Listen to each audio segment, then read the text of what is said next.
Iniciamos la oración de hoy iluminados por dos frases. Una de ellas, nuestro lema lasallista de este año escolar: la utopía, un sueño posible. Y la otra frase que ilumina la oración de hoy es de nuestro pedagogo Paulo Freire, que nos dice: siempre habrá personas destinadas a hacer nacer flores allí donde se pensaba que no iba a ser posible. En esta mañana queremos que el Señor nos permita, nos ayude y nos inspire a continuar trabajando y luchando por esa utopía, por ese sueño posible. Vamos a orar juntos con el Salmo 118. Y al Salmo vamos a repetir: instrúyeme, Señor, en tus leyes. Y lo vamos a hacer solo al inicio y luego al final del Salmo. Todos decimos: instrúyeme, Señor, en tus leyes. Enséñame a gustar y a comprender, porque me fío de tus mandatos. Tú eres bueno y haces el bien. Instrúyeme en tus leyes, que tu bondad me consuele, según la promesa hecha a tu siervo. Cuando me alcance tu compasión, viviré y mis delicias serán tu voluntad. Jamás olvidaré tus decretos, pues con ellos me diste vida. Soy tuyo, sálvame, que yo consuelo tus leyes. Todos decimos: instrúyeme, Señor, en tus leyes. Vamos a compartir en esta mañana el Evangelio según San Marcos, capítulo 10. Es el Evangelio que corresponde al próximo domingo y tiene la intencionalidad de que podamos reflexionar a través de este Evangelio, este mensaje tan hermoso que el Señor quiere transmitirnos y que pudieron encarnar tanto San Juan Bautista de la Salle, nuestro patrono fundador, como Paulo Freire desde su pedagogía. El Evangelio se lee en el nombre del Padre, del Hijo, del Espíritu Santo. Amén. En aquel tiempo llegaron a Jericó, y cuando salía de allí con sus discípulos y un gentío considerable, Bartimeo, hijo de Timeo, un mendigo ciego, estaba sentado al costado del camino. Al oír que era Jesús de Nazaret, se puso a gritar: Jesús, hijo de David, compadécete de mí. Muchos los reprendían para que se callase, pero él gritaba más fuerte: Hijo de David, compadécete de mí. Jesús se detuvo y dijo: llámenlo. Llamaron al ciego diciéndole: ánimo, levántate, que te llama. Él dejó el manto, se puso en pie y se acercó a Jesús. Jesús le preguntó: ¿qué quieres de mí? Contestó el ciego: Maestro, que recobre la vista. Jesús le dijo: vete, tu fe te ha salvado. Al instante recobró la vista y lo seguían por el camino. Palabra del Señor. Gloria a ti, Señor Jesús. Vamos un momentito a interiorizar esta reflexión, este evangelio del ciego Bartimeo.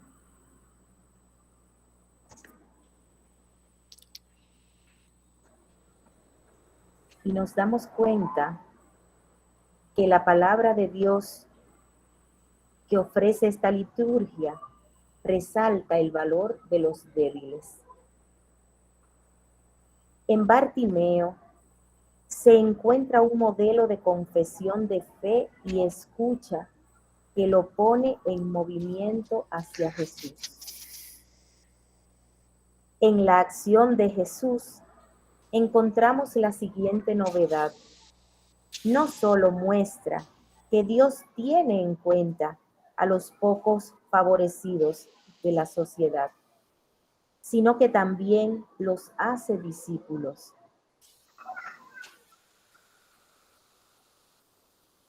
Dios, como buen pastor, guía a su pueblo a pesar de sus limitaciones.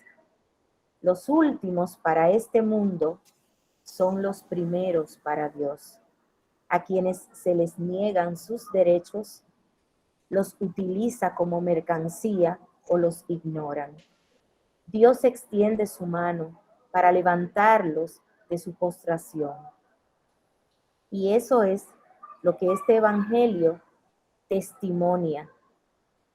Un ciego, una persona excluida, se convierte en protagonista para Jesús. Reflexionando este evangelio, le voy a pedir a Isa que vuelva atrás, por favor. Y tratando nosotros de incluirlo en nuestra vida, vamos a reflexionar en torno a estas preguntas. ¿En qué sentido puedo o debo testimoniar yo también, como el ciego Bartimeo, maestro, que pueda ver? ¿Qué necesidades fundamentales de mi vida podría expresar en mí esta oración? ¿Cuáles son hoy las mediaciones a través de las cuales Dios nos llama? ¿Cuáles son nuestros gritos y los gritos de los otros hoy?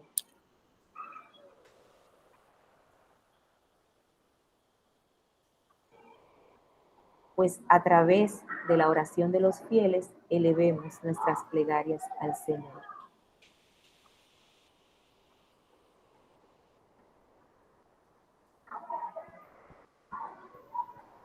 Para que la luz de la verdad abra los ojos de todos los seres humanos y les ayude a caminar sin tropiezo por el camino de la vida. Roguemos al Señor. Te rogamos, Óyenos. Para que todos los educadores sepan unir a una buena preparación para ejercer su ministerio el testimonio de su propia vida. Rogamos al Señor. Roguemos al Señor. Rogamos, Señor. Para que cuantos viven sumidos en la duda, el temor o la intranquilidad se encuentren con Dios vivo y alcancen la luz y la paz que buscan y necesitan. Roguemos al Señor. Te rogamos, Rogamos, óyenos. Por cuantos buscan un mundo más justo y en paz, para que encuentren la recompensa en sus trabajos y desvelos. Roguemos Al Señor. Te Te rogamos. rogamos, óyenos.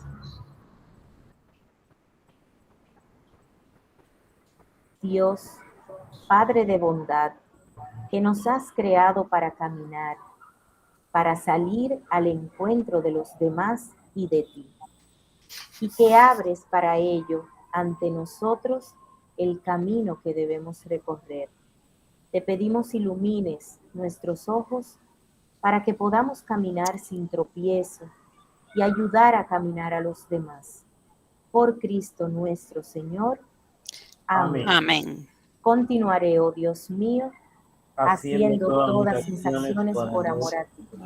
San Juan Bautista de la Salle, Ruega por Ruega por nosotros, Viva Jesús en nuestros corazones, por por siempre. por siempre. Amén. Muchas gracias, Susi. Muchas gracias, Rocío, por acercarnos a esta oración para poner en manos de Dios el trabajo que iniciamos esta mañana. Antes de continuar, quiero pedir, por favor, que demos seguimiento a una orientación que nos ha proporcionado el ingeniero Óscar Augusto Moreno en el chat respecto a registrar el nombre con el que aparecemos en la sesión de Google Meet y nuestro correo registrado para este trabajo, dado que será trascendente para lo que realizaremos una vez que concluyan nuestras expertas. Dicho esto, pasaremos entonces ahora a presentar el saludo que nos ha preparado el hermano Pedro Álvarez Arenas, visitador del Distrito Antillas México Sur, quien desafortunadamente no ha podido estar de manera directa, pero nos comparte un fraterno saludo para el que revisaremos un breve video. Adelante.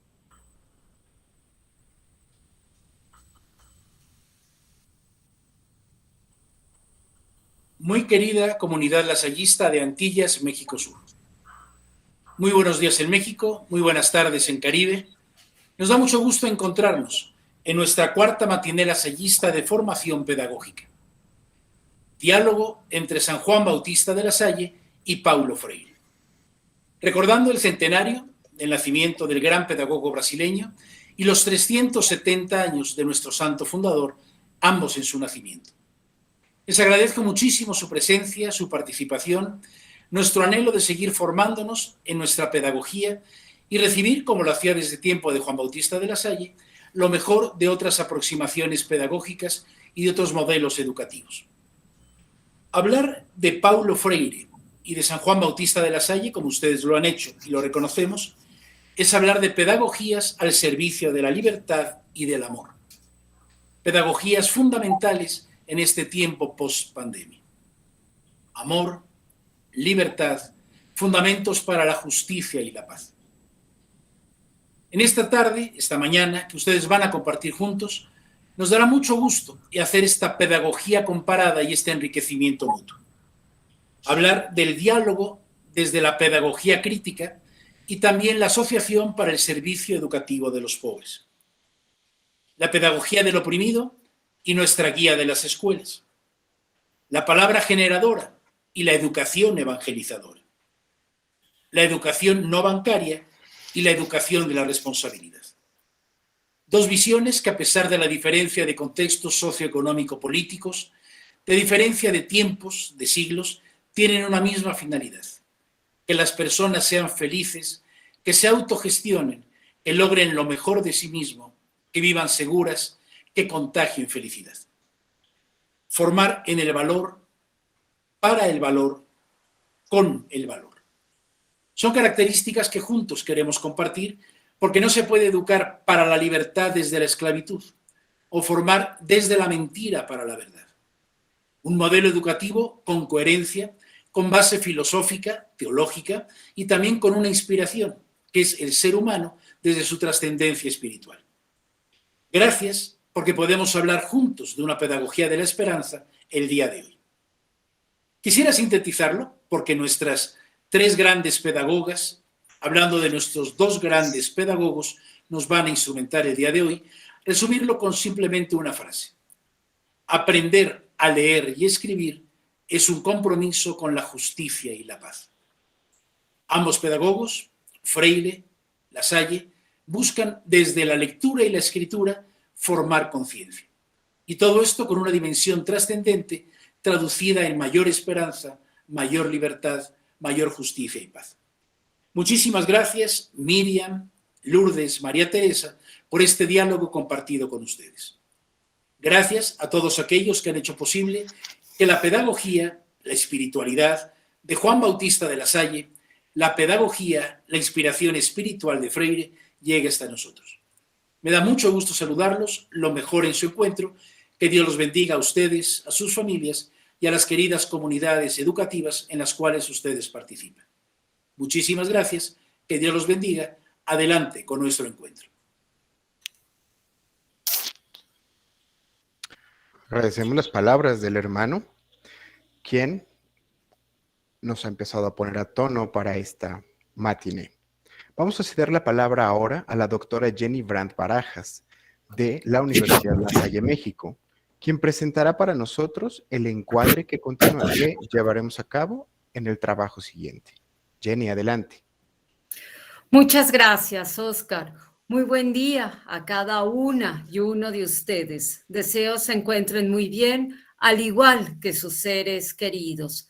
Como ya mencionaba Oscar, la Oficina para la Asociación y Misión Educativa Lasallista, con su equipo de animación y la red de formación, nos complacemos por estar congregados esta mañana en la cuarta matiné de formación pedagógica, cuya temática es el diálogo pedagógico entre La Salle y Paulo Freire, como nos decía el hermano Pedro, para tener respuestas educativas en el contexto actual.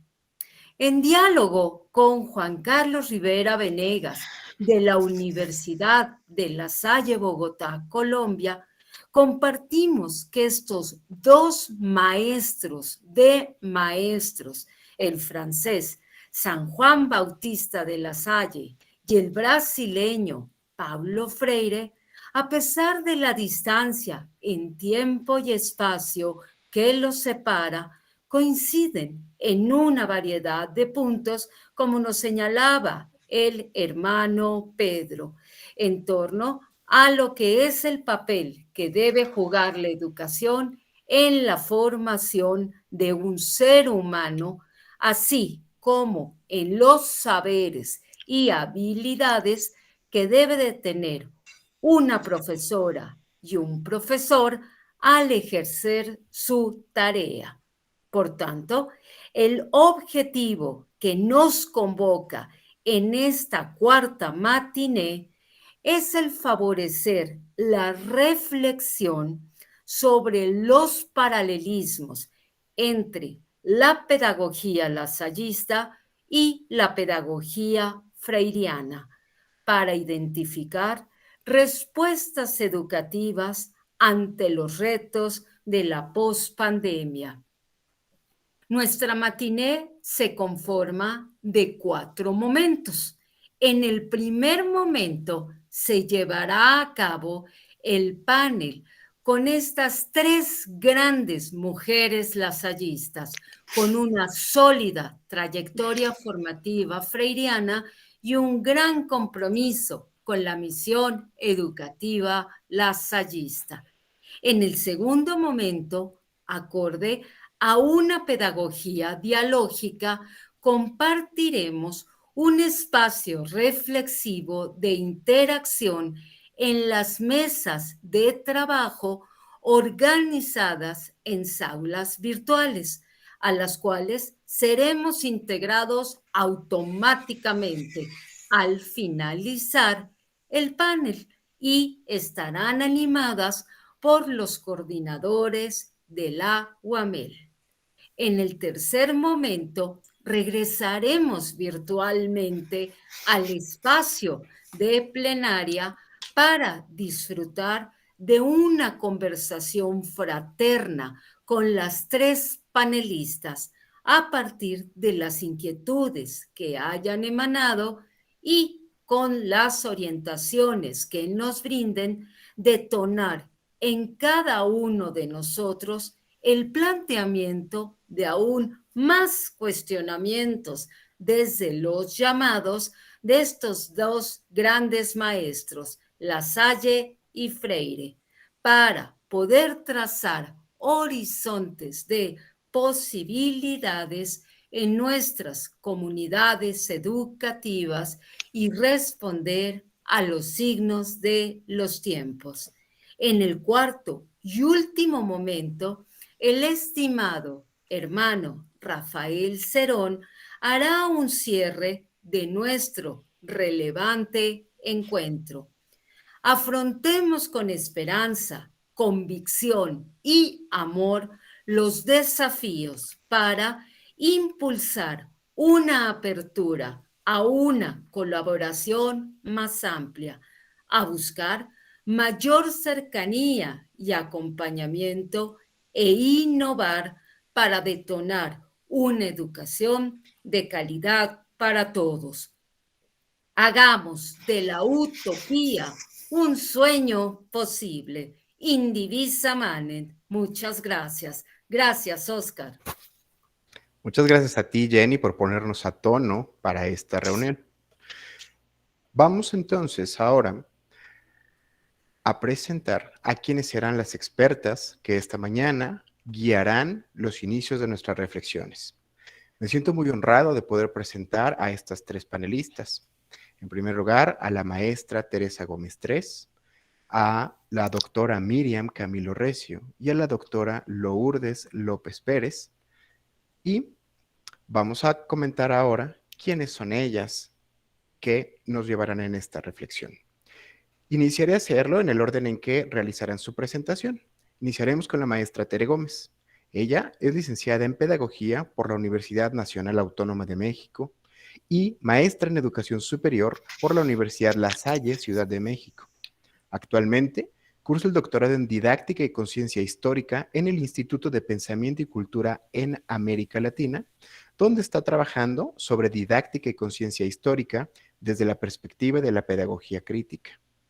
Tere cuenta con más de 25 años de experiencia en el campo de la educación formal y no formal, tanto en instituciones educativas públicas como privadas. Asimismo, ha colaborado en instituciones educativas lasallistas dentro de su trayectoria.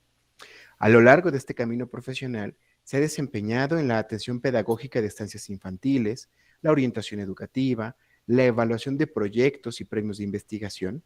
Ha fungido como asesora pedagógica para programas educativos de nivel superior, presenciales y a distancia.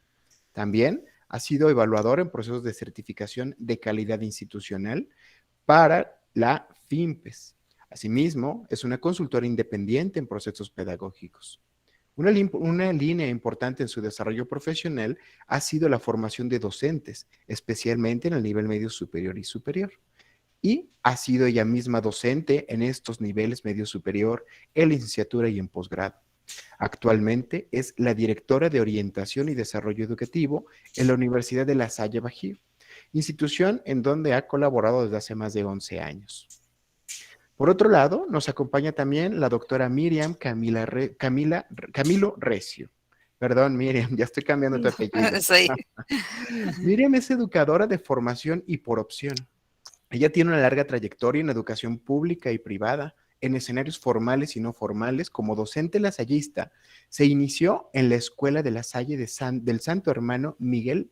Es una escuela pública y popular ubicada en un sector marginado urbano en la ciudad de Santiago de los Caballeros. Se ha desempeñado en diversos ámbitos de trabajo, en políticas públicas y en funciones de gestión en el sector público y privado, priorizando la educación de personas jóvenes y adultas. Fue directora general de Educación de Jóvenes y Adultos del Ministerio de Educación en República Dominicana. Ha participado en la creación y desarrollo de 2 exitosos programas de alfabetización de jóvenes y adultos. Por ejemplo, la Jornada Nacional de Alfabetización, JNA, y el Plan Nacional de Alfabetización de Quisqueya Aprende Contigo. Este último, definido como un plan marca país en República Dominicana, que tiene gran reconocimiento y referencia a nivel internacional. Ella realizó estudios de licenciatura en la Pontificia Universidad Católica Madre y Maestra.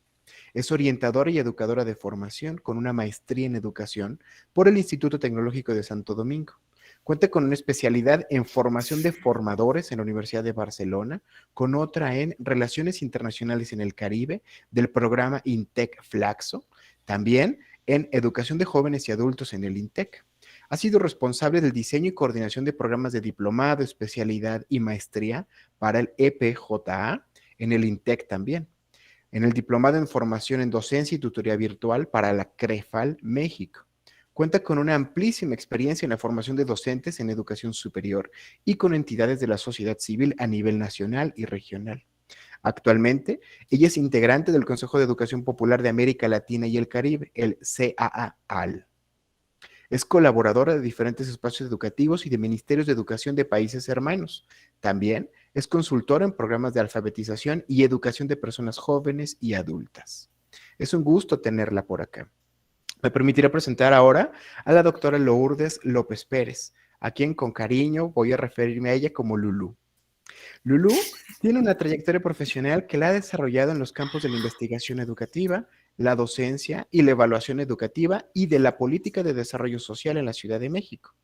En investigación y evaluación educativa, ella tiene experiencia en el diseño e implementación de evaluaciones a gran escala en la educación obligatoria con enfoque de derechos humanos, fomento de la investigación y construcción de agendas de investigación en evaluación educativa. Asimismo, en seguimiento y evaluación de egresados de posgrado, como en la construcción de competencias profesionales. Actualmente trabaja temas relacionados con desigualdad educativa y políticas públicas. Ella se desempeña hoy por hoy como jefa del doctorado en educación e investigadora de la Universidad La Salle, México. Ha trabajado en el Instituto Nacional para la Evaluación de la Educación, INEE, en Flaxo, México, también en el Consejo de Evaluación del Desarrollo Social del Distrito Federal, Evalúa CDMX, en la Universidad Autónoma Metropolitana Xochimilco y en el Museo Papalote, Museo del Niño, entre algunas otras instituciones. Ella es doctor en Ciencias Sociales con una especialidad en Sociedad y Educación por la Universidad Autónoma Metropolitana, Unidad Xochimilco. Es maestra en Ciencias Sociales por la Facultad Latinoamericana de Ciencias Sociales, Flaxo, con sede en México. También en Sociología por la Universidad Autónoma Metropolitana, Unidad Xochimilco. Es candidata investigadora nacional del Sistema Nacional de Investigadores en México, del CONACYT, y es miembro del Consejo Mexicano de Investigación Educativa, conocido como COMIE. Ella es una panelista y organizadora del Freiretón, un evento interuniversitario realizado en septiembre de este año, donde participó con el tema Pedagogías Freirianas. Nuestras expertas, en el orden en el que fui presentándolas, realizarán unas intervenciones que serán el preludio para la conversación que tendremos en las salas de trabajo, como nos iba indicando Jenny. Para esto, contarán ellas con 15 minutos cada una para sus intervenciones. Cuando este tiempo sea agotado, ellas cederán la palabra. Primero entrará la maestra Tere, cederá la palabra a Miriam y posteriormente a Lulú. Acabado este tiempo, nos iremos a las salas de trabajo y volveremos para platicar en plenaria. Tere, vamos a iniciar contigo. Adelante. Gracias, Oscar. Vamos a compartir una presentación que me va a acompañar en esta breve exposición. Y bueno, pues buenos días. Es un gusto estar aquí esta mañana compartiendo el espacio de diálogo con ustedes, con Miriam y Lulú. He titulado mi intervención Paulo Freire y San Juan Bautista de la Salle, el encuentro de dos amigos, 8 claves a considerar. El objetivo, ¿sí? Perdón, se trabó mi pantalla, entonces en un momentito voy a empezar a compartir, pero por favor adelante. Sí, gracias. El objetivo de esta intervención es ubicarlos como sujetos históricos y visualizar algunas claves del encuentro o paralelismo que queremos construir en este espacio.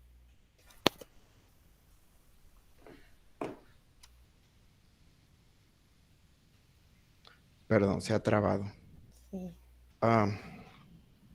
No sé si por ahí Isa. Sí, Isa, ¿me puedes ayudar porque se trabó mi...? Sí, claro. Gracias. Gracias, Isa. Bueno, inicio un poco dando el contexto de dónde voy a partir para esta exposición. Y bueno, comenzamos con una pregunta. ¿Cuándo es que una persona se vuelve un personaje? Esa sería como la pregunta detonadora. Yo creo que cuando trasciende su pensamiento y su obra. Sin duda, hay personajes en nuestra cotidianidad, pero están también los personajes que se constituyen como tales por su calidad de sujetos históricos.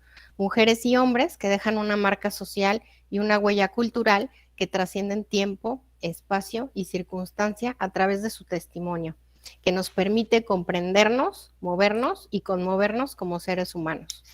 El pasado septiembre celebramos el centenario del nacimiento de Paulo Freire y estamos aquí para hacer un poco de magia al invitar a este personaje a entrar en diálogo con nuestro fundador. Juntos por primera vez, estas dos grandes personas de la historia, que ahora son personajes, han marcado, tocado y movido el corazón de millones de personas alrededor del mundo con su vida y evidentemente con su obra llegaron para quedarse. Los invito a que nos tomemos un momento para imaginar ese instante. Paulo y Juan Bautista cara a cara, charlando acerca de las realidades que los interpelaron y de las propuestas que generaron ante ellas desde el ámbito educativo. Ya los tenemos aquí con ayuda de su imaginación, esos, y del talento de mi querido amigo Luis Guillermo López González, diseñador gráfico y egresado lasallista. Se nota que llevan largo rato charlando. No tenemos seguridad cuánto han compartido hasta este momento, pero me atrevo a realizar una modesta aproximación que he preparado con mucho cariño para ustedes, con 2 advertencias iniciales. La primera es que ambos nos recordarían que antes de esperar cualquier respuesta, y especialmente si se trata de una respuesta educativa, debemos estar listos para hacer preguntas críticas y éticamente valientes, porque la palabra no solo se dice, compromete a la acción congruente. Y la segunda, que las respuestas educativas ante los retos del contexto no se buscan o se encuentran, se construyen, y no en solitario o en la sola teorización, sino en comunidad, en la acción colectiva, organizada y reflexiva sobre la experiencia, orientada ética, política y socialmente por la praxis. Paulo ya le habrá contado al fundador que nació en Recife, Brasil, el 19 de septiembre de 1921. No dejará pasar por alto la chusca anécdota que doña Edeltrud y su madre dejó registrada en el libro del bebé, donde confiesa que era un niño limpio y vanidoso, que pasaba horas viendo correr a sus hermanos y cuando le preguntaban, Paulo, ¿por qué no vienes? Paulo Pícaro respondía, porque me gusta ver desde aquí las caídas. Seguramente le contó que aprendió a leer y a escribir con ayuda de su madre a la sombra de un bello huerto usando ramitas de mango en la tierra. También de sus amigos del barrio de Casa Amarela, que tanto le gusta recordar. Y sin duda de la maestra Eunice Vasconcelos, quien le inculcó el amor por la lengua materna y le acompañó con afecto para aprender lo que ella llamaba juicio. Paulo incluyó en la conversación la importancia que tuvo la fe cristiana en su crianza y que marcó posicionamientos como pedagogo. Fue conmovedor cuando le compartió lo difícil que fue para él perder a su amado padre a los 13 años, con todo lo que ello significó para su familia. Nuestro querido fundador asiente comprensivamente con una sonrisa afable y una mirada melancólica, y en reciprocidad a la confianza de Paulo, le confiesa que él también perdió muy joven a sus padres, a su madre cuando tenía 21 años y a su padre al año siguiente, quedando con la tutela de sus hermanos y hermanas. Le cuenta de su infancia en Reims. Recuerda el hermoso palacete en el que nació y también que a los 9 años comenzó a ir al colegio, donde pasaba 6 horas diarias estudiando francés, latín y griego. Cuenta lo claro que tuvo su vocación religiosa desde bien pequeño, aunque su padre quería que fuera jurista. Explicaría también que en la Francia del siglo XVII, la gran mayoría de la población vivía en condiciones de extrema pobreza y que los niños tenían muy pocas posibilidades de futuro. El promedio de vida era de 35 años, la población era diezmada por la guerra, la peste y el hambre, y Francia era un país básicamente agrícola. La desigualdad existente entre los grupos privilegiados y el resto de la población, en su gran mayoría obreros y campesinos, era abismal. En este contexto es que inicia su obra, con la intención clara de que la educación fuera posible para los niños y jóvenes más pobres. Paulo señala que la palabra oprimido no ha perdido sentido ni vigencia. Se identifica plenamente con la indignación que le provoca la desigualdad, la pobreza, el abuso, la injusticia, la ignorancia, la desesperanza y la compleja suma de las exclusiones. Todo ello también le llevó a descubrir y construir su vocación para la acción pedagógica transformadora. Le habló de la pobreza que experimentó de niño, de los pocos beneficios concretos que trajo la Revolución Brasileña de 1930. Brasil produjo anualmente más del 60% del café que se consumió en todo el mundo desde 1896 hasta 1942, pero la economía era latifundista y basada en la exportación de materia prima, lo cual mantuvo a una masa pobre y a una élite muy enriquecida. Sin embargo, al mismo tiempo, se abría un importante campo de producción científica y económica con la creación de las universidades, que por cierto tuvieron una gran influencia de la cultura francesa. Freire le compartiría que en el Brasil de los 40, la alfabetización era un requisito para votar en las elecciones presidenciales, lo cual era un problema porque el 50% de la población mayor de 15 años era analfabeta. En 1946 fue nombrado director del Departamento de Educación y Cultura de Pernambuco, trabajando principalmente entre los analfabetos pobres, donde desarrolló propuestas educativas que incluso tuvieron eco en el movimiento de la teología de la liberación de los 70. Le contó también de las sucesivas crisis que se experimentaron durante los llamados años de plomo, donde la dictadura militar declaraba que habría que hacer crecer el pastel para luego distribuirlo. Palabras de Delfín Neto, ministro de Finanzas y padre del milagro económico brasileño. Sin embargo, las medidas económicas acentuaron la desigualdad social de forma nunca antes vista. Para entonces, el círculo de cultura, como posibilidad de releer la realidad, tomaba fuerza, y en los años 70 se forja con el liderazgo de Paulo el Movimiento de Cultura Popular de Brasil y coordina el Programa Nacional de Alfabetización mediante el método Paulo Freire, con la intención de alfabetizar a 5 millones de adultos, lo cual obviamente no gustó para nada a las clases dominantes, quienes derogaron el decreto que lo había hecho oficial. Paulo sufrió acoso constante a manos de la policía militar y terminó por exiliarse en Bolivia y de ahí en Chile, viajando y trabajando después en Estados Unidos, Ginebra, África y regresando a su país hasta 1980. El exilio, paradójicamente, fue uno de los periodos de mayor plenitud para Paulo. Fue consultor de la UNESCO, maestro en la Universidad de Ginebra, también en Cambridge, Massachusetts y Harvard, así como consultor especial del Departamento de Educación del Consejo Mundial de las Iglesias. Paulo hizo una pausa, reconociendo que estaba ante un hombre profundamente perseverante, y le confesó cuánto le impresionaba la historia de los hermanos de las escuelas cristianas, como instituto religioso de carácter laical dedicado a la educación. Le he maravillado en un fragmento de las reglas comunes que dice: este instituto es de grandísima necesidad porque estando los artesanos y pobres ordinariamente poco instruidos y ocupados todo el día en ganar su sustento y el de sus hijos, no pueden darles por sí mismos la instrucción que necesitan y educación honrada y cristiana. Procurar este beneficio a los hijos de los artesanos y de los pobres, tal ha sido el motivo por el cual se han instituido las escuelas cristianas. Paulo le dice que esta intención y acciones como el Seminario de Maestros Rurales, fundado en 1685, lo posicionan como un pionero impulsor de la educación popular. Y seguro le surgieron infinidad de preguntas cuando le habló de la creación de los cursos nocturnos y dominicales para obreros, del internado para quienes estaban condenados por los tribunales, de los talleres, de la fuerza de educar en grupo y de la educación en lengua vernácula como un gesto de justicia, inclusión y equidad. Juan Bautista de la Salle coincidiría con John Elías en que Pedagogía del Oprimido, obra icónica del pensamiento de Freire, tiene una naturaleza profundamente religiosa en su visión del ser humano, de la sociedad, de la cultura, de la política y de la educación, y que trabajar en el Consejo Mundial de Iglesias en Ginebra sin duda le permitió construir una pedagogía por y para la libertad, tal como lo documenta Antonio Faindés. Coincidieron con una gran sonrisa en que los educadores son sembradores de inquietudes con toda el alma y seguirán charlando por muy buen rato. Mientras lo hacen, los invito a recoger 8 claves para acercarnos a algunos de los puntos donde ambos se encuentran y que nos ofrecen amplias posibilidades para leer nuestras propias realidades.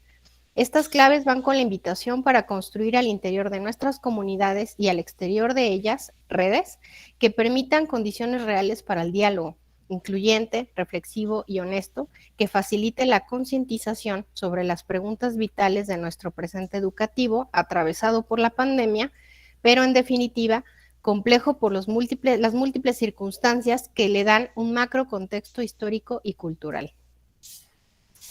Son claves que nos invitan a construir nuestro propio inédito viable y a vivir la praxis como reflexión y acción en unidad indisoluble. Al final de mi presentación coloco algunas palabras que he señalado en negritas para que a modo de glosario tengamos claro el sentido que Freire dio a las mismas.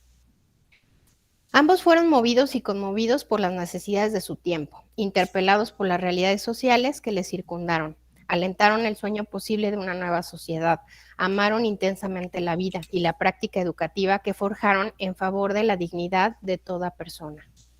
La vida de ambos muchas veces ha sido contada y analizada, pero permanece como constante la educación como una práctica de la libertad, la justicia, la fraternidad y para la paz.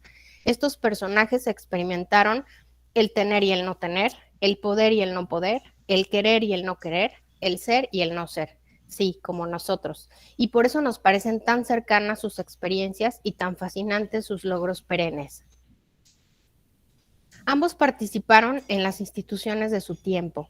Fueron ciudadanos plenos en la vida pública, íconos de innovación, de creatividad, de esfuerzo, de ampliación de conciencia del mundo, y desde ahí señalaron el imperativo de la educación como un derecho para todos, pero no una educación cualquiera, sino desde el profundo respeto al otro, al amor, el ejemplo, recuperando como punto de referencia la necesidad, el lenguaje y el saber popular, para mirar el horizonte y abrir un mundo de posibilidades.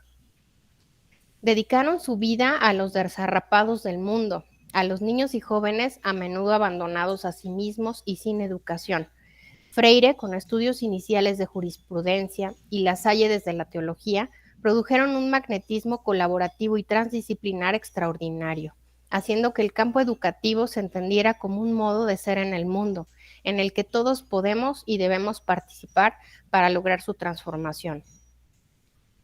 Como formadores de maestros, se comprometieron en un proyecto progresista de sociedad que apuntaba a la participación activa, responsable y autónoma, a la horizontalidad, alejada del paternalismo, el asistencialismo y la educación bancaria o adoctrinante. Ambos se comprometían de fondo con educar en y para la vida, como lo enfatiza nuestra misión educativa lasallista. Defendieron una máxima: conoce al estudiante, conoce su contexto y acompáñalo, caminando junto a él. En este sentido, la escolaridad no constituye el fin en sí mismo, sino el medio para la liberación, la salvación o el bien vivir. Ambos forjaron una pedagogía donde la tarea del educador es descubrir las posibilidades para la esperanza, cualesquiera que sean los obstáculos, no como terquedad, sino como necesidad ontológica, como imperativo existencial e histórico.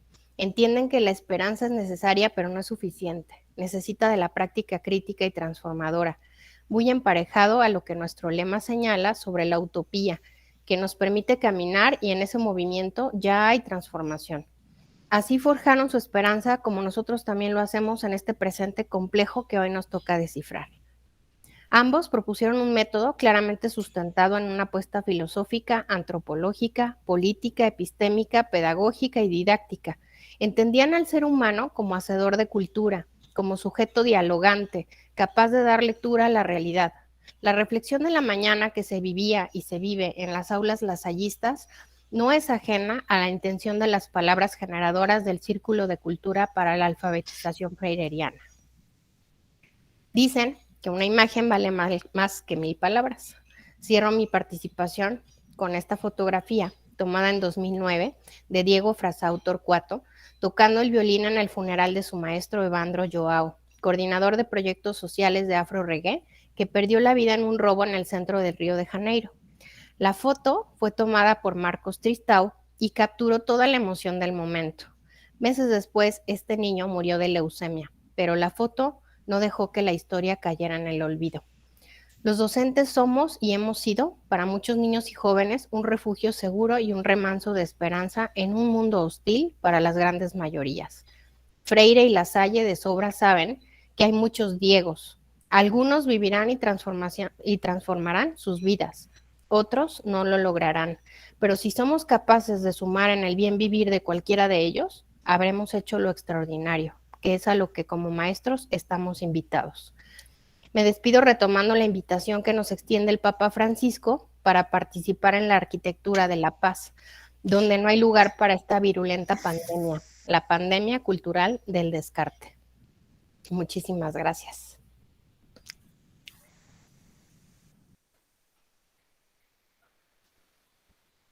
Muchas gracias, Tere. Tu micro. Vamos ahora con Miriam, que nos ha preparado una interesantísima presentación también. Adelante, Miriam. Gracias, buenos días a todas, a todos. De manera especial, gracias, Tere, por esa presentación tan excelente. Y saludar a toda la comunidad del distrito, a nuestros amigos y hermanos de Cuba, de República Dominicana y de México Sur. Realmente este momento para mí tiene mucho sentido porque fue una inspiración que nos surgió a partir de estar reflexionando sobre la vigencia del pensamiento de Paulo Freire.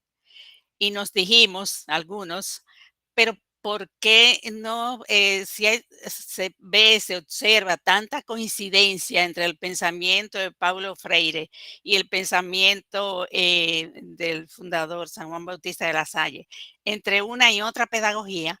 ¿Por qué no pensar y ponernos en una actitud de reflexión, de búsqueda, de investigación respecto a este diálogo que nosotros podemos impulsar, sistematizar respecto a la pedagogía de la Salle y la pedagogía freiriana?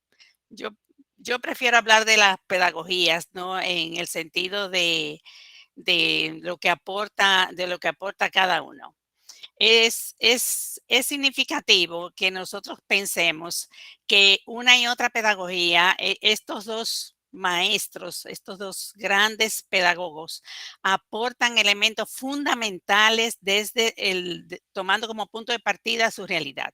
O sea, yo voy a referirme a 6 puntos fundamentales. Uno de ellos es ese inicio, esa lectura del contexto que hace cada uno, donde San Juan Bautista de la Salle, voy a destacar solamente 2 elementos, fue una gran innovación en la enseñanza de la lectura en el idioma materno, que en el momento se realizaba en latín. Y otro aspecto fundamental fue la lección no impartida individualmente. O sea, los nobles, los ricos de aquella época, se le enseñaba, aprendían a leer, escribir y se formaban en su propia casa con maestros particulares. Como sabemos, San Juan Bautista de la Salle impulsó esas clases colectivas. Entonces, estos dos elementos son fundamentales en los vínculos como aporte pedagógico. Ni hablar de la importancia que tiene San Juan Bautista de la Salle en la fundación de las escuelas para la formación de maestros. La formación de maestros en un pedagogo y en otro, en una pedagogía en otra, son elementos sustantivos de coincidencia, que no importan los siglos que hay de por medio en términos de contexto, los dos se refieren de manera muy especial. En el caso de Paulo Freire, un gran aporte, si pasa a Isabel, un gran aporte de Paulo Freire es que nos deja una pedagogía para el oprimido, porque uno y otro, tanto en la pedagogía de la Salle como en la pedagogía freiriana, el pobre, el oprimido, el desarrapado, como decía Teresa, es la prioridad, es el punto de partida, es el fundamento desde que se inició y la utopía así lo plantea. Entonces es fundamental contar con esa pedagogía del oprimido que nos da elementos, fundamentos, sustento para construir una educación para el futuro. Y más en estos tiempos que se plantea la necesidad de una transformación de los sistemas educativos, no solo por la pandemia, sino por las diferencias y desigualdades que ya existían previo a la pandemia, que se pusieron muy en evidencia con ella.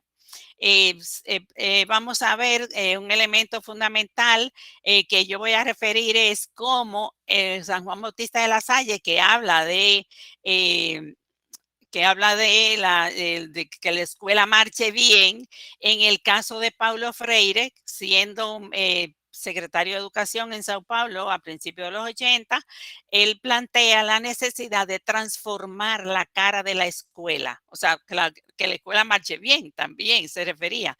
Digo, no con esos términos, pero decía transformar la cara de la escuela y lo que hay dentro de ella. ¿Qué hay dentro de ella? El alumno, el docente, los textos, los materiales, el currículum, etcétera, etcétera. Entonces, otro aspecto fundamental en lo que hay coincidencias muy importantes son los aspectos pedagógicos, y aquí yo tomé como referencia unos aportes de un hermano de la Salle de la Universidad de Colombia, el hermano Carlos Alcalde Gómez, que hace referencia a la pedagogía del amor, que nosotros sabemos lo que significa en La Salle, la figura del corazón. El hermano Alfredo Morales trabaja mucho eso de la figura del corazón y también el hermano Cervantes, esa pedagogía del amor, pero en la figura de La Salle, el símbolo, perdón, del corazón, el hermano Alfredo Morales lo trabaja mucho en la pedagogía, en su libro Pedagogía Lasallista. Por otro lado, pedagogía de la abnegación, de la entrega, del compromiso. Vamos a hacer referencia también a la pedagogía del trato diferencial. Ese diferencial tiene que ver, yo le agregué lo de la inclusión. ¿Por qué? Porque es tratar todos los alumnos de igual manera. Eso está en ambas pedagogías, me gusta mucho porque el hermano, particularmente el hermano Alfredo Morales, en la práctica, en la vida cotidiana, nos hacía un llamado permanente a tratar todos los alumnos iguales. Incluso él en la práctica no estaba de acuerdo con la entrega de premio a los estudiantes, porque decía, un estudiante que logra un nivel medio, a lo mejor hizo tanto más esfuerzo que uno que logró el grado máximo. ¿Por qué? Porque depende de los talentos y las condiciones y las particularidades de cada uno. Un elemento también fundamental a nivel pedagógico es una pedagogía de la justicia sin discriminación y pedagogía de la ejemplaridad, que la pedagogía de la ejemplaridad tiene que ver, bueno, la de la justicia sin discriminación, suponemos, ¿no? Vamos a ver más adelante, y esa pedagogía de la ejemplaridad. En la pedagogía del amor, a la primera que me refería, el maestro, dice Freire, que el maestro contagia educación por su acogida y ejemplaridad antes que por su palabra. Y que la vocación entendida como una fuerza, como una pasión, no voy a leer todo, el afecto que impulsa al educador a entregarse a la tarea de la educabilidad a partir de la relación y el clima de encuentro que se crea amorosamente. De La Salle dice, no puede haber educación auténtica sin el conocimiento del sujeto que se educa. Y habla, nos refiere a tocar los corazones, mover los corazones. Particularmente decía que el hermano Alfredo Morales trabaja mucho eso. Y el hermano alcalde de Bogotá dice que esa fuerza a la que se refiere La Salle necesita a su vez concurso de una fuerza que impulse al educador a entregarse al perfeccionamiento del educando, a quien conoce inacabado y por tanto educable, y que esa fuerza es la fuerza del amor. Entonces, continuamos con la pedagogía de la negación, que de La Salle plantea la decisión y voluntad para dedicarse por convicción de manera generosa y valerosa a favor de la constitución del sujeto. Ambos hablan del concepto sujeto, que no vamos a entrar en detalle porque no tenemos tiempo, y Freire afirma que educar exige querer bien a los educandos y a la propia práctica educativa de la cual se participa. Esa apertura al querer bien significa la manera que tengo de sellar auténticamente mi compromiso con los educandos en una práctica específica del ser humano. La afectividad no me asusta, no tengo miedo de expresarla. O sea, para Freire eso era fundamental, era la amorosidad en Freire era un elemento muy importante en la relación con los padres, con la familia, con los docentes, con los estudiantes, ni hablar. Entonces es muy importante. Esto hay que tenerlo en cuenta, camino a la utopía, en este caminar hacia la transformación del sistema educativo, que la propia UNESCO ya hace como 5 años hablaba de repensar la educación. Es fundamental que nosotros entonces miremos y tengamos en cuenta todo esto. Continuamos con la próxima pedagogía, que es la de la justicia. Mostrar exteriormente más, dice, todos son iguales. Todos los estudiantes son iguales. Mostrar exteriormente más benevolencia a unos que a otros sería incurrir en manifiesta injusticia, dice La Salle. Por otra parte, digo, lo cita Alcalde, pero por otra parte, Freire habla de reconocer y asumir la identidad cultural Y más hoy nosotros sabemos que el tema de las identidades culturales y en países como México, por ejemplo, con tantos pueblos originarios, pues es fundamental este tema de tomar en cuenta, el asumir las identidades culturales como elemento fundamental para la definición de currículum, para la organización del acto educativo, para transformar la escuela. La cuestión de la identidad cultural tiene que ver directamente con la asunción de nosotros por nosotros mismos. Continuamos entonces con la pedagogía del trato diferencial. Dice que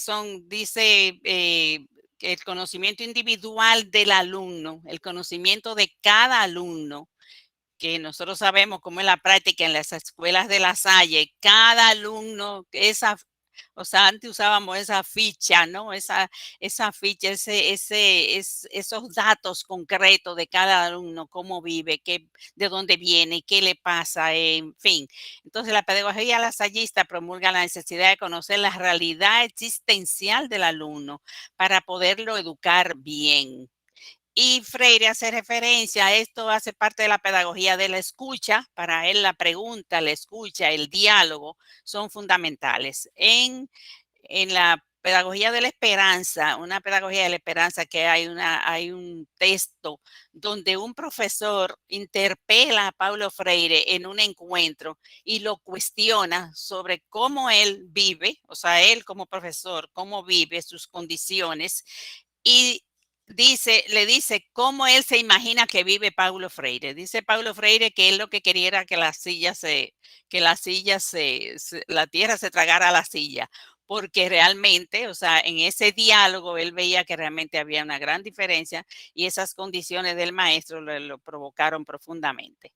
Entonces, esto hace de la pedagogía de la escucha, el respeto a la autonomía, a la dignidad de cada uno es un imperativo ético y no un favor que podemos o no conceder a unos y a otros. Eso es un imperativo ético. Significa que no le estamos haciendo ningún favor ni a un estudiante ni a un profesor cuando lo tratamos con dignidad, con respeto y de acuerdo a su condición. Continuamos entonces en la pedagogía de la ejemplaridad. Profundizar sobre la trascendencia de la misión docente y la humildad requerida para ejercerla. Nada más me voy a referir a esa frase para continuar, pero eso de la humildad requerida para ejercerla es fundamental. Yo creo que si hay un rasgo importante en la característica de Paulo Freire como gran maestro, es esa humildad. Continuamos entonces. No nos vamos a referir, pero es muy importante, no voy a entrar en detalles, la característica del buen maestro. Si nosotros tomamos la característica del buen maestro de La Salle en los libros, en los diferentes textos, y tomamos la cuarta carta de quien pretende enseñar, escrito por Freire, nos vamos a encontrar que son prácticamente las mismas características. Y realmente eso motiva, entusiasma y nos dice qué vigencia tiene ese pensamiento, esa pedagogía de La Salle. Más de 300 años, después de 300 años, como nosotros somos herederos y herederas de una pedagogía que quizás, yo siempre digo, a los hermanos se lo digo, tenemos que trascenderla y llevarla mucho más allá de nosotros mismos, más allá de nosotros mismos. Seguimos. Querida Entonces, Miriam. ok, sí, muy bien. Otro aspecto que referimos al cual refiero, que podemos continuar, es que Paulo Freire se refiere a que la escuela marche bien, como ya decíamos, y Freire se refiere también a cambiar la cara de la escuela, lo que hay dentro de ella. Entonces, esos aspectos, los dos lo trabajan y hay grandes coincidencias a las cuales no me voy a referir, pero particularmente Freire se habla de una pedagogía dialógica, gratuita, deliberativa, distributiva de saberes y afectos. Entonces, eso es fundamental en el carácter de la característica de la pedagogía de La Salle. Continuamos, Isabel. Entonces, este camino de la utopía, podemos continuar de la utopía como un sueño posible, del lema.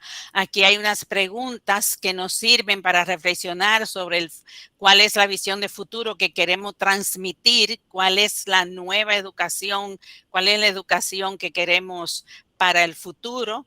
El hermano Alfredo Morales habla de que no debemos llegar tarde a los jóvenes de hoy, o sea, no podemos llegar tarde a los jóvenes. Entonces, eso significa que nosotros tenemos que adelantarnos en ese caminar hacia la utopía, adelantarnos para caminar hacia el sueño posible. Y finalmente, podemos ver cómo hay esa gran coincidencia entre la utopía de un sueño posible, y hay una gran coincidencia con Paulo Freire que habla del inédito viable, o sea, la construcción también de un futuro posible, de ese futuro posible, si lo pasa Isabel, de ese futuro posible, de la esperanza.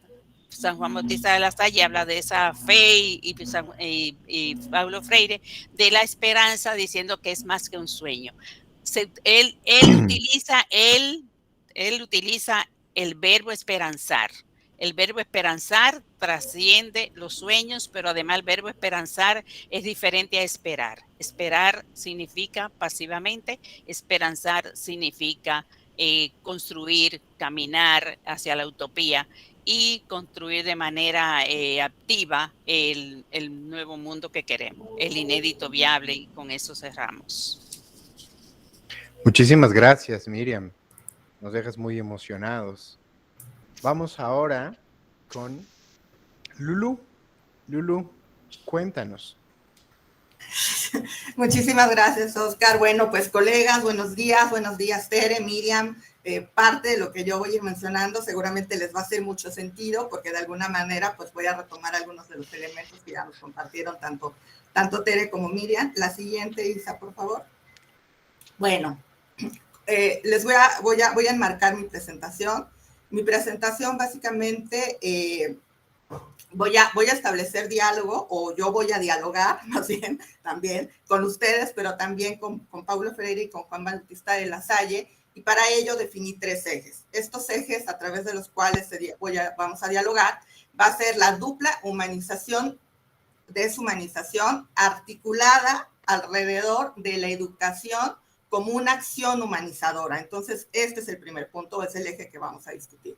El segundo va a ser, me voy a referir a las categorías de solidaridad e empatía como actos de amor, ¿sí? Y como actos de amor, porque tanto las acciones como los pensamientos, tanto de Freire como de la Salle, estuvieron motivadas por el amor hacia los demás, ¿sí?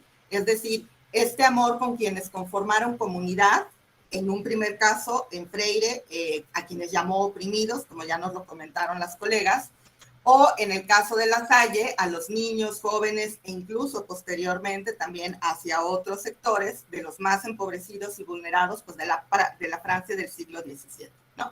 Y el tercer eje, pues básicamente me voy a ir a la educación como un acto político. ¿Por qué?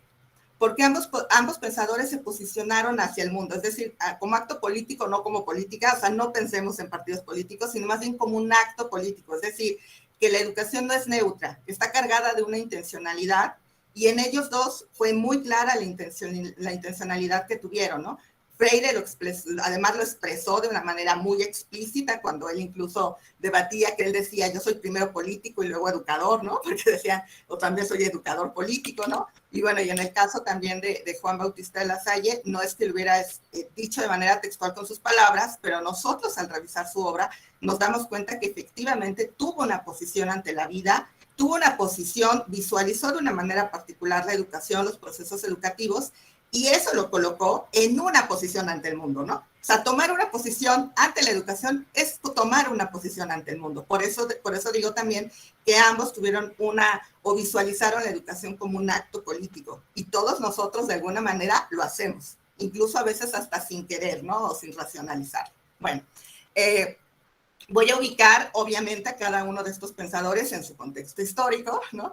Pero también me voy a apoyar de algunas categorías recientes, sobre todo como para poder establecer este diálogo, y una de ellas pues va a ser la de violencia estructural, ¿no? Es en donde voy a englobar precisamente la pobreza y la opresión, ¿ok? Entonces, a continuación, la manera en la que vamos a dialogar va a ser que yo retomo algunas citas de algunas obras directamente de nuestros pensadores, o de algunas otras obras que de forma indirecta los comentan, y a partir de estas, digamos, de estas citas, pues yo la tomo como detonante para reflexionar en torno a estos ejes que les he comentado, ¿no? Bueno, pues esta primera es proyectos educativos humanizadores. ¿Por qué proyectos educativos humanizadores, no? Bueno, pues porque ambas propuestas educativas pues nacen en respuesta, en un caso, de la pobreza, a la pobreza, y en el otro caso en respuesta a la opresión, ¿no? Es decir, tanto pobreza como en el caso de Juan Bautista de La Salle, como opresión en el caso de Freire, son sus grandes significantes. ¿Qué significa esto que son sus grandes significantes? Pues que son estas categorías que condensan todos los simbolismos contra lo cual lucharon, ¿no? Y es a través de estos simbolismos como nosotros podemos identificar su acción educativa y su acción social, ¿no? Porque como decíamos, la educación es evidentemente social, y si hablamos de educación, de acción educativa, también estamos hablando de una acción social, ¿no? Pero además también estas dos categorías, opresión y pobreza, son lo que podemos llamar hoy día violencia estructural. ¿Por qué violencia estructural? Porque son formas de deshumanización. ¿Por qué? Porque son procesos de exclusión, o más bien, gracias a estos procesos, se excluyen a grandes sectores de la población, a quienes se les priva de sus posibilidades de acceder tanto a los bienes culturales, sociales, y además se manifiestan, por un lado, como negación de la dignidad humana, y también como actos de poder hacia los demás con la intención de dominar, ¿no? Y bueno, y en este sentido, pues el proyecto lasallista pues nació para cobijar a niños, jóvenes deshumanizados de la sociedad de su tiempo, que en ese momento se encontraban en una situación de pobreza y que además estaban excluidos de lo que hoy consideramos como derechos básicos, ¿no? Entonces, crearon, tanto él como los hermanos, una escuela cristiana para incluirlos en estos procesos educativos, y algo muy importante, lo reconocieron como sujetos cognoscentes, como seres humanos amorosos y además como seres humanos con dignidad. Y lo hicieron inspirados en una pedagogía de lo que hoy llamamos pues, la pedagogía de la fraternidad, y que es parte esencial de la propuesta y de la tradición lasallista, que eso pues todos lo conocemos, ¿no? Y algo aquí importante también es que la fraternidad también se expresa a través de actos de empatía, de solidaridad, de alteridad, y por eso son posiciones ante la vida, ¿no? Y por eso nosotros nos sentimos como parte de una comunidad de hermanos, ¿sí? Porque nos identificamos con el otro, y al identificarnos con ese otro, o sea, y al identificar al otro como un yo, ¿no? Formamos una comunidad, y es por eso que a la asociación, la comunidad, son bases del lasallismo que le dan sentido y compromiso a las grandes causas de humanidad y de justicia, como decía el hermano al inicio de la presentación o cuando nos presentó, ¿no? Entonces, y por su parte, si nosotros revisamos, aclaro que no es que yo repita textual las citas, sino más bien las tomo como detonantes, y nosotros en la cita que rescato de Freire visualizamos también su posición antropológica. ¿Qué vemos ahí? Pues que, bueno, Freire nos señala que todos los seres humanos somos seres imaginativos, que no podemos dejar de aprender, de investigar, de preguntarnos sobre el mañana, ¿no? De cómo hacer, como decía Miriam, cómo hacer concreto lo inédito viable. ¿Qué es este inédito viable? Pues esta categoría tan bonita de inédito viable es, uno, para la muestra de que para Freire no estamos determinados. ¿Por qué? Porque es la esperanza de que otros mundos son posibles gracias o si partimos de la crítica de las realidades concretas, ¿no? Este inédito viable es el sueño de poder transformar las condiciones de existencia que nos deshumanizan. Recuerdan estas categorías de violencia estructural que les comento, ¿no? Y contra las cuales reaccionaron pues a nuestros ambos pensadores, ¿no? Entonces, esta lucha por la humanización nos exige tomar una utopía, ¿no? Nos exige asumir una posición, una utopía a la que le gusta la libertad y además le gusta tener esperanza, también ya nos lo contaron tanto Tere como Miriam, ¿no? Y este sueño por la humanización es indispensable como proceso para romper con aquellas barreras que son de orden económico, político, social, cultural, que nos están condenando a la deshumanización. ¿Por qué? Porque al opresor no le importa la violencia estructural que vive el oprimido, no le importa si no come, si no duerme, si no sueña, ¿no? Si no tiene dinero. Y algo muy importante, Freire nos decía, no soy, ¿no? O sea, yo no puedo ser si tú no eres, ¿no? Y sobre todo yo no puedo ser si te prohíbo ser. Es decir, o dicho en otras palabras, nosotros somos también porque los demás son. Y es por eso que la empatía y la solidaridad son actos de amor. ¿Por qué? Porque a través de estos actos nos conformamos como un nosotros, conformamos comunidad y nos reconocemos mutuamente, ¿no?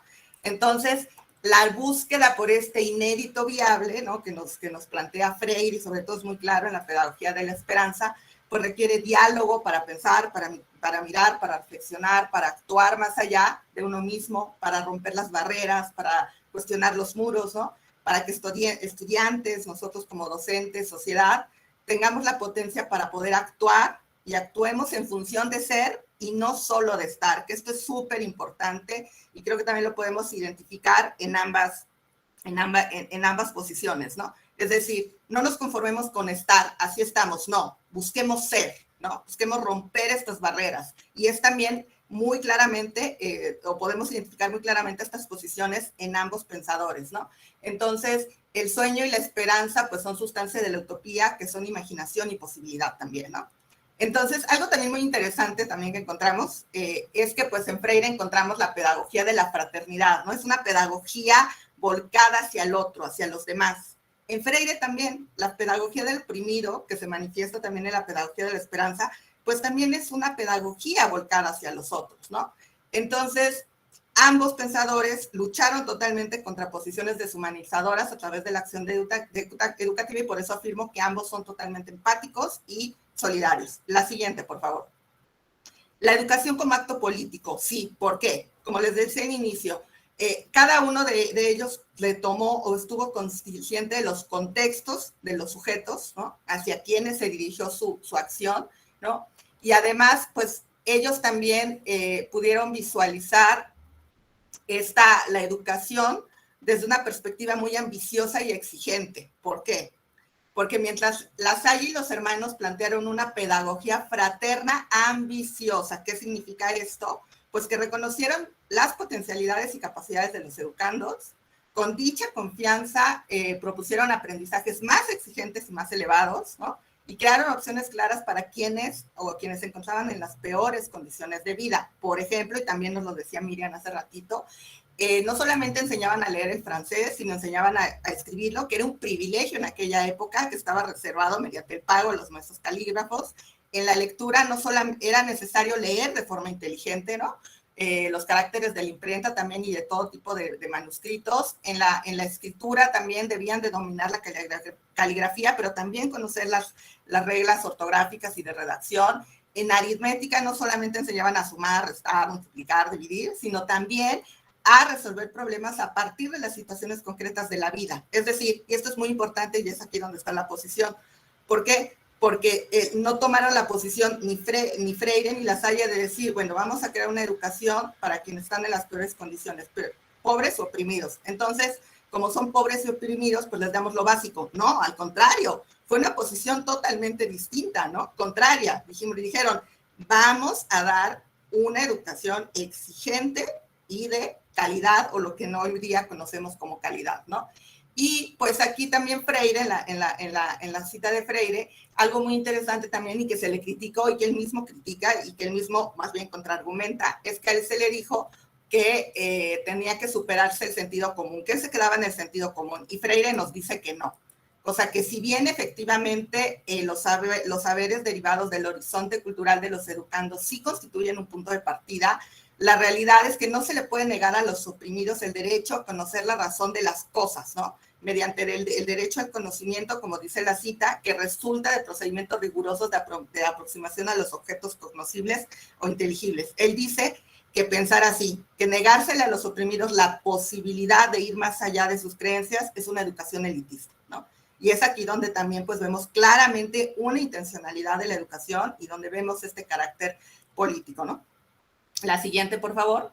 Entonces, Ambos, para poder hacer todo esto, hicieron algo a lo que yo le llamo, desde la perspectiva, digamos, más fenomenológica, la inmersión en el mundo de la vida de los otros, ¿no? Es decir, conformaron unos otros a través de actos de empatía y de solidaridad, ¿no? Es decir, estos procesos, o para poder realizar estos procesos, fueron procesos de inmersión motivados por el amor, ¿no? En ambos se quedó totalmente expuesta su mirada empática, solidaria hacia las vivencias, hacia las experiencias de los demás. Se colocaron en una posición dialógica entre sus propios mundos y los mundos de los otros y problematizaron su vida y la vida de los otros, ¿no? En este sentido, vemos que en La Salle, pues él, en el marco de su vocación, pues hemos leído que rezó mucho para discernir si era religioso, también era educador, ¿no? Sabemos que abandonó su casa familiar, se fue a vivir con los maestros, donó su fortuna a la población más vulnerada, tuvo un absoluto deseo de gratuidad de la educación también para que fuera extensiva hacia los sectores menos favorecidos, ¿no? Es decir, tuvo este proceso de alguna manera pues de posicionarse en el lugar en el otro. Y en la cita de Freire pues también lo podemos identificar cómo se ve este proceso de aprendizaje, de cómo se mueve desde su lugar hacia unos otros, ¿no? Y esta posición de moverme desde mi lugar hacia el otro también revela compromiso hacia la otra persona, ¿no? Revela la intención de comprender al otro a través de sus experiencias, vivencias, de sus condiciones. Y pues por eso afirmo que la empatía y a través de la empatía y la solidaridad podemos evitar ver una sola perspectiva del mundo, ¿no? ¿Por qué? Porque evitamos estar encerrados en nuestra propia individualidad y por eso son actos de amor, porque son actos de reconocimiento de los otros. Y en este caso, en ambos pensadores, pues son muy claras estas posiciones empáticas y solidarias. Entonces, pues la educación es resultado pues, de un sentido compartido, consolidado por vínculos que se basan en la corresponsabilidad, en la reciprocidad. Es una relación de cooperación. Esta relación educando-educador no es únicamente de comprender de forma racional el lugar del otro, o dónde está ubicado el otro, o dónde estoy ubicado yo, sino también implica una conexión a nivel personal y afectivo emocional, ¿no? También ya lo mencionaban las colegas, y es muy clara la posición afectiva y amorosa en ambos pensadores, ¿no? Entonces, hablar de empatía, hablar de solidaridad es importante. Vamos por ahí con tiempo, Lulu. Sí, gracias. porque se resalta el sentido humano y social que le otorgamos a la educación, ¿no? Porque no estamos encerrados en nosotros mismos, sino también estamos orientados hacia los otros. Y ya para finalizar, la siguiente, por favor. Bueno, pues termino con esta frase, con horizontes de posibilidad y múltiples posibilidades, y pues no tengo muchas letras, sino más bien tengo ahí varias líneas que, si se dan cuenta, pues tienen orígenes distintos, no son lineales, sino tienen varios sentidos, ¿no? ¿Y cuál es la idea aquí? Pues aquí un poco lo que quiero ejemplificar, ¿no? Es que pues tanto La Salle como Freire pues nos hablaron de construcciones de horizontes de posibilidad, ¿no? Porque sus proyectos orientaron sus acciones hacia un futuro, ¿no? Hacia un futuro en el que la situación de los más pobres y oprimidos fuera distinta para su bien, con la firme intención de transformar sus vidas a través de la educación, ¿no? Estas posibilidades o las posibilidades que nos brindan para caminar, para actuar en función de estos horizontes imaginados que todos podemos hacer, para inspirar sueños, para participar en procesos educativos que posibilitan oportunidades para transformar realidades, son vigentes hoy día. ¿Por qué? Porque ambos fundaron sus propuestas en problemas comunes, no de ahora, sino de ya larga data, que por eso llamé violencia estructural, ¿no? Y es por eso que sus postulados pueden ser retomados y pueden ser reinventados. Freire dijo muy claramente, no solo me retomen, reinvéntenme, ¿no? Y bueno, y además, pues a La Salle ya con más de 3 siglos, pues no solamente lo hemos retomado, sino lo hemos reinventado y lo seguimos reinventando, ¿no? En suma, son obras que siempre están en potencia para ser y no solo para estar. Y pues todos nosotros, con todos nosotros que estamos aquí, nos constituimos mediante la alteridad del otro, con quienes formamos comunidad, y pues es a través de ese nosotros como podemos renovar los sueños, la esperanza y la utopía, pues no de un mundo, sino de otros mundos posibles, ¿no? Muchísimas gracias y un gusto estar aquí con ustedes.